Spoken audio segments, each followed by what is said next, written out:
সূরা জারিয়াত আয়াত নম্বর 56 রব্বুল আলামিন বলেন ওয়ামা খালাকতুল জিন্না ওয়াল ইনসা ইল্লা লিয়াবুদুন। রব্বুল আলামিন বলেন আমি মানুষ এবং জিনদেরকে শুধু তৈরি করেছি আমি আল্লাহর ইবাদত করার জন্য। আল্লাহ বলতেছেন আমি মানুষ এবং জিনদেরকে শুধুমাত্র কেবলমাত্র আমি আল্লাহর ইবাদত করার জন্য সৃষ্টি করেছি, অন্য কোনো উদ্দেশ্য অন্য কারো ইবাদত করার জন্য সৃষ্টি করি নাই। একটি সূরা আছে সূরাতুন নাহাল, মৌমাছির সূরা। এই মৌমাছির সূরা রব্বুল আলামিন সূরা নাহালের মধ্যে একটি আয়াত আছে। রব্বুল আলামিন মৌমাছিকে উদ্দেশ্য কইরা মৌমাছিকে লক্ষ্য করে একটি আয়াত মৌমাছিকে একটা সিক্রেট মেসেজ দিয়েছেন। বলেন সুবহানাল্লাহ। মৌমাছিকে একটা সিক্রেট মেসেজ দিয়েছেন রব্বুল আলামিন আরশ থেকে। কি বলেছেন? রব্বুল আলামিন বলেন আনিত্তাখিযি মিনাল জিবালি বুয়ুতা। আল্লাহ তাআলা মৌমাছিকে সিক্রেট মেসেজ দিয়েছেন। এখানে ইত্তাখিযি শব্দটা নারী মৌমাছির ক্ষেত্রে ব্যবহার হয়। ফি সিত্তাতি আইয়ামিন সুম্মা ইস্তাওয়া আলাল আরশ। রব্বুল আলামিন বলেন আমি আকাশ এবং জমিনকে লৌহ কলম সারা পৃথিবী গ্রহমঙ্গল মহামঙ্গল আমি যা সৃষ্টি করেছি মাত্র 6 দিনে সৃষ্টি করেছি। কয়দিনে? 6 দিনে সৃষ্টি করার পর আল্লাহ তাআলা সৃষ্টি করার পর জমিনটা লাড়াচাড়া করতেছে, কাঁপাকাঁপি করতেছে। আল্লাহ তাআলা এই জমিনের মধ্যে 7টা প্লেট ঘিরে দিয়েছেন। চিল্লায় বলেন কি ঘিরে দিয়েছেন?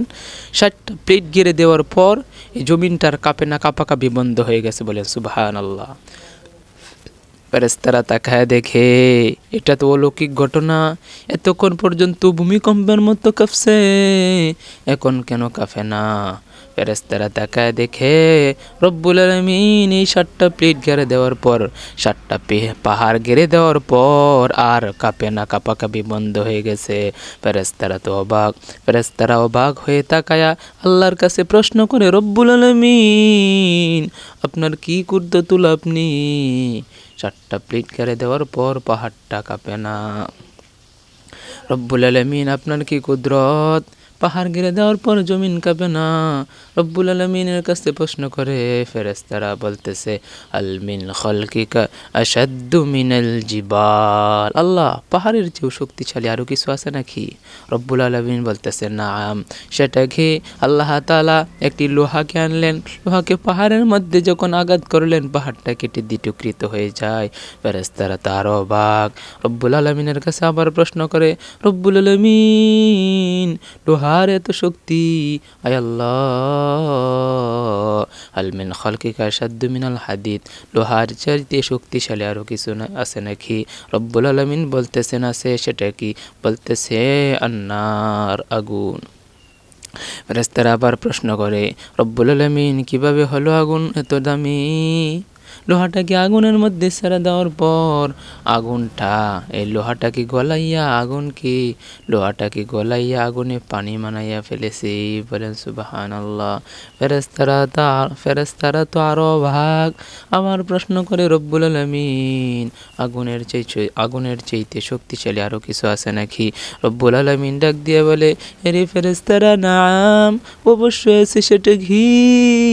রব্বুল আলামিন ডাক দিয়ে বলেন ফেরেশতারা রে তুমি জানো না লোহার চাইতে শক্তিশালী আরেকটা জিনিস আছে, সেটা হলো আগুন। আগুনের চাইতে শক্তিশালী কি? আল মিন খালকিকা আশাদ্দু মিনান নার। আল্লাহ আগুনের চাইতে শক্তিশালী কি জিনিস আছে?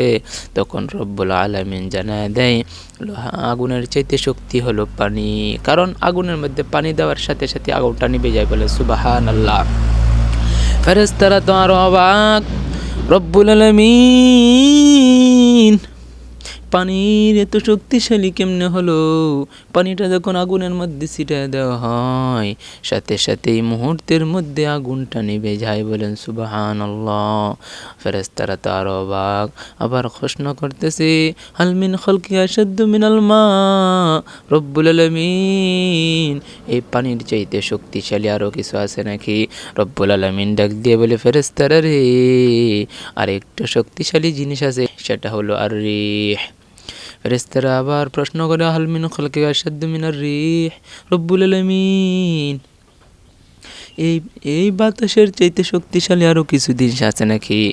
তখন আল্লাহ তাআলা বলতেছেন, ফেরেশতারা রে, বাতাসের চাইতে শক্তিশালী সেটা হলো আশরাফুল মাখলুকাত মানুষ। কারণ মানুষের চেয়ে শ্রেষ্ঠ জিনিস আর কিছুই হতে পারে না। কারণ আল্লাহ তাআলা নিজেই তো বলেন, কুনতুম খায়রা উম্মাতিন উখরিজাত লিন-নাস, আমি এই উম্মতকে এত শ্রেষ্ঠ করে পাঠাইছি, এই উম্মতের চেয়ে শ্রেষ্ঠ মানুষ আর দুনিয়াতে হতেই পারে না।